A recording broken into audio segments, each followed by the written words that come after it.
Bienvenidos. Bienvenidos. Me invitan los compañeros de la APU, de la Asociación de Profesores de la Universidad de Puerto Rico, a participar en este proyecto Docencia Desplazada, la inestable experiencia de enseñar en la UPR, un proyecto hermoso.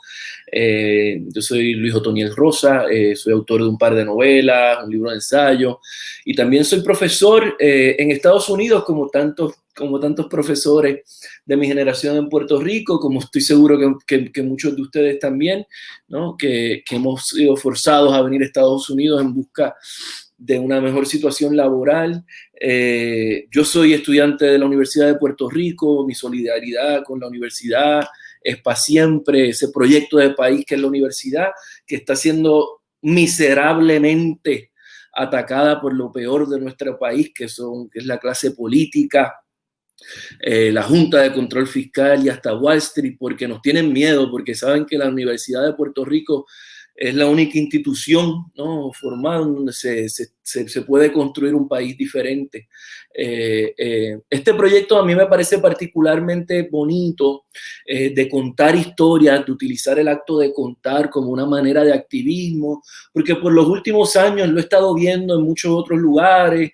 Recientemente en Argentina lo vi con un grupo de trabajadores de la industria textil que contaban sus historias, que se reunían para contar sus historias.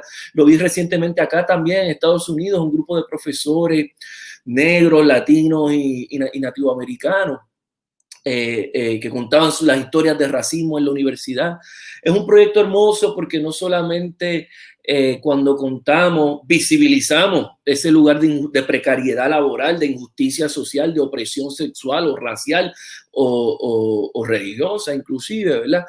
No solamente es porque se visibiliza, sino porque en el acto de contar nuestras historias, de contar las historias de nuestra cotidianidad, de pronto nos damos cuenta que no estamos tan solos, ¿no? Que nuestras historias son parte de una madeja social mucho más amplia, ¿verdad? Y nos sentimos más acompañados y podemos contrarrestar esa enfermedad del capitalismo, que es la depresión.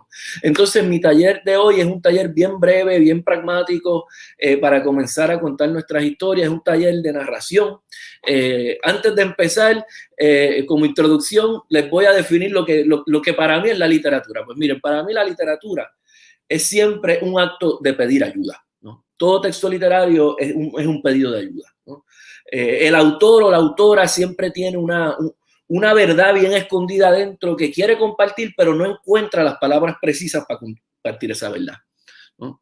Si las encuentra, ya no es literatura. Si encuentra las palabras para compartir esa verdad, ya son o predicadores o pastores evangélicos o políticos, ¿no? Ese tipo de personas o profesiones que creen que tienen la verdad agarrada, ¿no? Entonces ya deja de ser literatura. El autor literario es el que no sabe bien qué palabras utilizar, y para encontrar esa verdad necesita la ayuda del lector, ¿no? Entonces, con esa idea en mente es que yo planeé estos 3 ejercicios para contar nuestras historias, y podemos empezar aquí con el primero, que lo tengo. Pueden ver las instrucciones aquí en el pequeño slide que debe aparecer por aquí al lado. Aquí tenemos la primera parte del ejercicio. Entonces, para esta primera parte del ejercicio, estoy dando un ejemplo clásico, que es un cuento que escribió el escritor Anton Chekhov, que parece que tenía en una libreta como borrador de cuentos. Entonces podemos usar nosotros esa fórmula como borrador para nuestros propios cuentos. Y ese texto es citado en un ensayo bien famoso de un escritor argentino que se llama Ricardo Piglia. El ensayo se llama Tesis sobre el cuento, y es bien corto y es bien bonito, lo pueden encontrar en internet. Y Piglia utiliza ese cuento de Chekhov para dar sus tesis sobre el cuento. Y su tesis sobre el cuento es que todo cuento cuenta 2 historias, una en la superficie y otra historia por debajo, y es el final donde se encuentra el sentido de la historia. Leo el cuento de Chekhov. Un hombre va a un casino en Monte Carlo, gana $1 millón, vuelve al hotel, se suicida.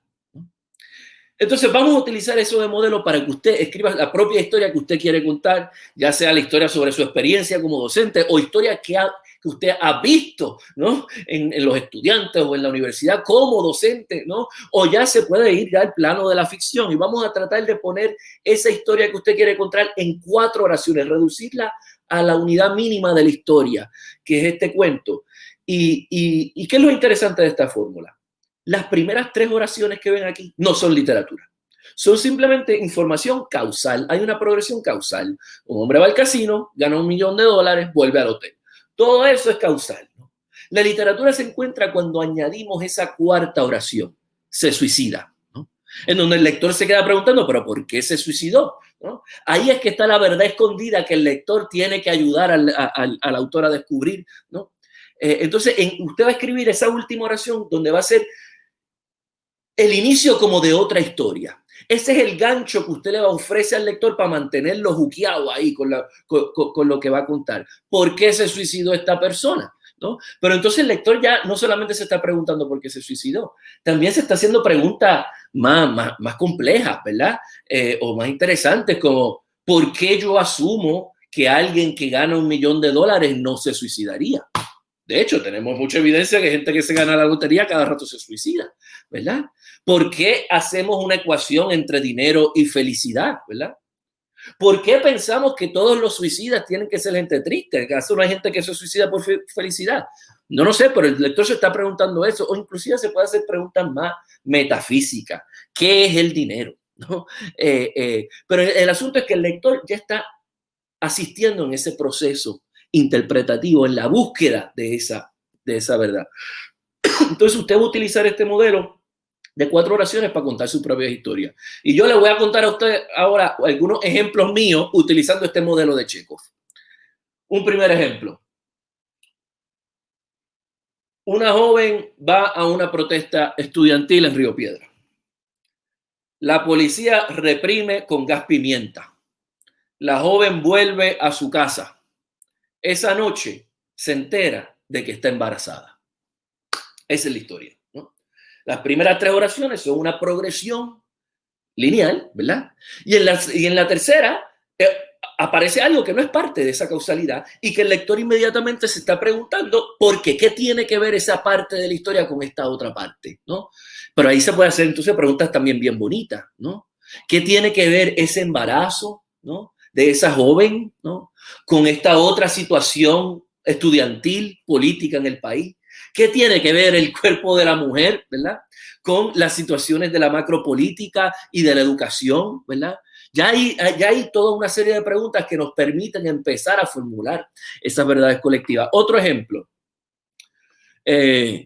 Un viejo se levanta a las 5 de la mañana y se hace un desayuno de avena con fruta. Desde que murió su esposa hace 10 años, se hace ese desayuno. Prende el noticiero.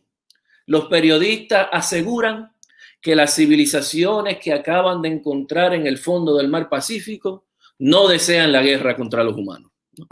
Aquí nos fuimos ahora de ciencia ficción y de fantasía, ¿verdad? Entonces, pero inmediatamente el lector se pregunta ¿cuál es la relación de esas civilizaciones en el fondo del mar con la muerte de la esposa de este señor viejo, ¿verdad? ¿Por qué es importante que siempre se hace ese desayuno de avenas? Ahí entra lo fantástico, ¿verdad? Un último ejemplo usando el modelo de Chekhov. Y este me pasó a mí hace 2 semanas, ¿no?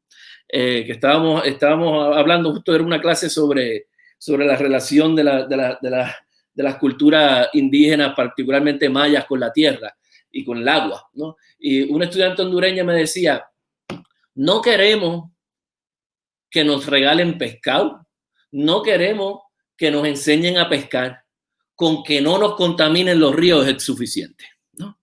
Es muy gracioso ese final porque se está refiriendo a un proverbio muy común en el mundo protestante gringo que dice no los enseñe, no les regales pescados, enséñalos a pescar, que es un proverbio sobre la ética del trabajo, sobre cómo enseñarle ética del trabajo a los pobres, pero es un proverbio bien paternalista, bien colonialista, ¿verdad? En donde están los civilizados acá que saben pescar, enseñándole sus conocimientos a esos salvajes. Entonces, la historia de ella es bien literaria porque con esa última oración, con que no nos contaminen los ríos es suficiente, se le da la vuelta completa a la historia. ¿no? Entonces el lector se está preguntando ahora, ¿quién habla? ¿Por qué? ¿Cuál es? Y en esa pregunta puede destapar todo un caudal de lo que es la historia del colonialismo. Bien, próxima parte del ejercicio. Bien sencilla, parte 2 de la narración. Y usted tiene las 4 oraciones. Ahora cámbiale la persona narrativa a esas 4 oraciones, a esa historia que usted tiene ya escrita. Por ejemplo, tú fuiste a un casino en Monte Carlo, ganaste $1 millón, volviste al hotel, te suicidaste. Bien, ahora estamos cambiando la historia a la segunda persona. Cambia todo el tono de la historia, cambian las emociones de la historia por completo. Ya no es una cosa rara, de un ejemplo raro y abstracto que estoy dando de un hombre. Ahora hay una relación entre el narrador y esa segunda persona. Por ahí esto es un narrador hablándole a una persona que amó y que se murió. ¿Cuántas veces no le hablamos a los muertos? Por ahí esto es una historia sobre el duelo, precisamente, sobre cómo la muerte es incomprensible, ¿no? ¿Qué tal esa? Que la muerte siempre es como algo incomprensible y por eso esa segunda persona está contando está pidiéndole ayuda al lector para comprender este duelo que siente, ¿no? O por el contrario, puede ser que el narrador es el enemigo y se está alegrando de que este cabrón enemigo de él, que se ganó $1 millón, está hasta alegrando que se suicidó. Puede ser lo contrario, eso depende de cómo el del lector y de cómo uno lo vaya desarrollando. Otro ejemplo con otra persona narrativa. Fuimos a un casino en Monte Carlo, ganamos $1 millón, volvimos al hotel, nos suicidamos. Ahora, al ponerlo en la primera persona plural, ¿no? Se convierte en un cuento rarísimo, ¿verdad? Pero lo primero que se pregunta el lector es, ¿por qué? ¿Cómo es posible que están narrando en colectivo si se suicidaron, ¿no? Bueno, pues entonces debe ser porque esto es un cuento alegórico. Esto no es realmente lo que pasó, esto es una alegoría de algo que quiere significar otra cosa. Por ahí esto es una alegoría sobre cómo estamos, nuestra pasión por el dinero fácil, ¿no? Nos está llevando a la autodestrucción social y a la destrucción del tejido colectivo. Si nos ponemos más políticos, podría ser una alegoría sobre cómo el capitalismo eventualmente nos lleva al suicidio colectivo, ¿verdad? A la destrucción del planeta, que por ahí vamos, a veces se siente así, ¿verdad? Pero nuevamente el punto es que cuando va a ver que cuando usted vaya cambiando la posición narrativa, ya el narrador no es usted el autor, ¿no? Ya el narrador es también una invención literaria, ¿no? Y ya ahora los sentidos se van multiplicando cuando usted encuentra esa diferencia entre el que cuenta y usted, ¿no? Como autor, ¿no? Ya esta persona no es usted, se está construyendo una voz nueva narrativa, ¿bien? Tercera parte del ejercicio y la última parte del ejercicio. Ahora le vamos a pedir que cambie el marco diegético del cuento, ¿no? De manera que ahora va a ser un personaje el que cuenta la historia original. Ahora usted va a crear un personaje que cuente esas esas 4 oraciones que son el cuento básico que usted quiere contar. Ahora tiene que crear un personaje nuevo. Ahora no lo cuenta el narrador, no lo cuenta usted, lo cuenta un personaje. Ejemplo, y este es mi ejemplo con el cuento de Chekhov. Estaba en la fila de desempleo. Al frente mío había una señora mayor que le decía a un muchacho más joven que su sobrino se fue hace unas semanas a un casino en Monte Carlo, ganó $1 millón, volvió al hotel, se suicidó. Al cambiar el marco diegético, que es algo que es muy común en muchos escritores latinoamericanos, lo que llaman metaficción o metaliteratura, pero que ha existido siempre, hasta en la Biblia existe, ¿verdad? Al cambiar el marco diegético, los sentidos de la historia se multiplican exponencialmente, ¿no? ¿Por qué esta vieja en la fila del desempleo le está contando a un hombre más joven esta otra historia? ¿Quién es el narrador que está ahí también en la fila del desempleo y está escuchando como buen chismoso, escuchando esta historia por encima del hombro, ¿verdad?